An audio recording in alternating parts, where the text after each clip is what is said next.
La mer est une force que nous développons chaque jour. Banque Populaire Grand Ouest et sa marque Crédit Maritime vous présentent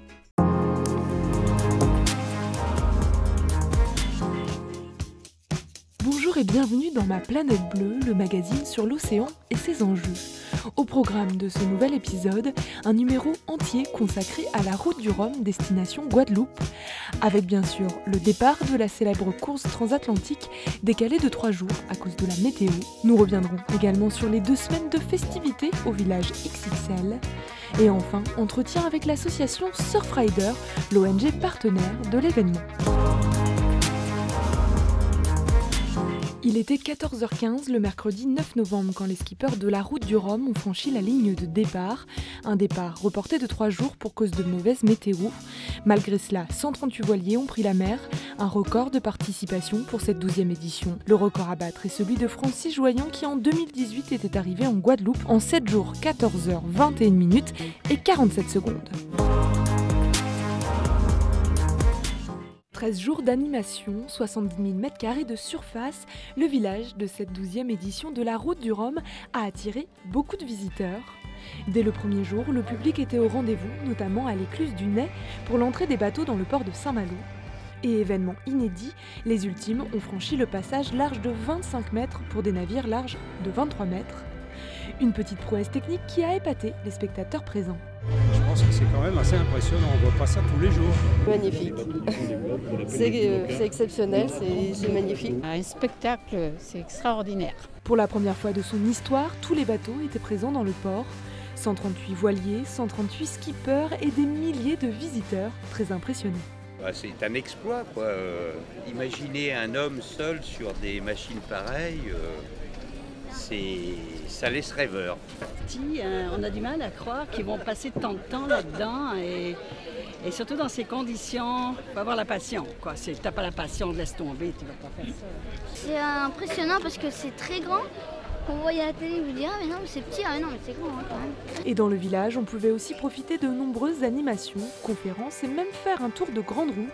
Et bien sûr, la Guadeloupe a été mise à l'honneur pendant ces 13 jours pour un voyage gustatif et sensoriel garanti. Vraiment des entreprises qui font le déplacement, elles viennent vraiment montrer leur savoir-faire. On a pas mal de produits nouveaux pour pouvoir montrer un peu toute la diversité et donner aussi envie aux gens de venir en Guadeloupe, de voyager à travers les couleurs, de voyager à travers la chaleur, l'ambiance.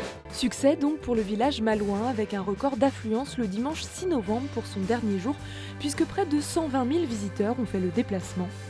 C'est désormais à la Guadeloupe d'ouvrir ces 3 villages répartis entre Basse-Terre et Pointe-à-Pitre. Début des festivités à partir du 11 novembre. Surfrider était l'ONG partenaire de cette édition de la Route du Rhum. Ma Planète Bleue est allée à leur rencontre. Surfrider Fondation Europe, c'est une association de protection des océans.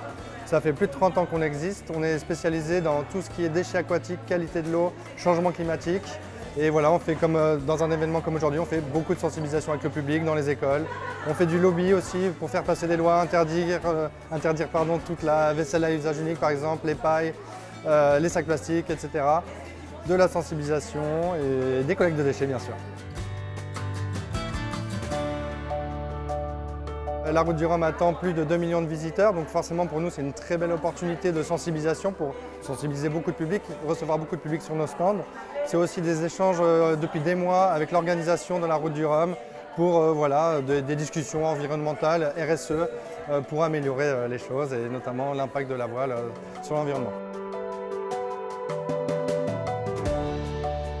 Il y a des moyens d'action. Tout d'abord s'engager auprès d'associations de Surfrider ou d'autres associations, faire des collectes de déchets. Par exemple, sur notre site internet, on peut s'inscrire et vous recevez le matériel gratuitement. Être informé, ne serait-ce que s'informer dans la vie de tous les jours pour être au courant, réduire ses déchets.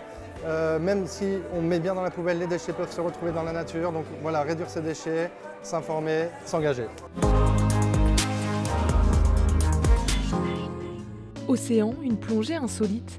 C'est le nom de l'exposition du Muséum d'histoire naturelle de Nantes. L'établissement propose de partir à la découverte du monde océanique, largement inexploré et encore très méconnu. Plancton, vie aquatique des profondeurs, espèces australes, cette exposition est un voyage surprenant et singulier au cœur de la biodiversité marine. À voir jusqu'au 8 janvier 2024. Et l'on se quitte avec une citation de l'explorateur Christophe Colomb. Le métier de marin pousse ceux qui le professent à vouloir connaître les secrets de ce monde. Bon vent à tous.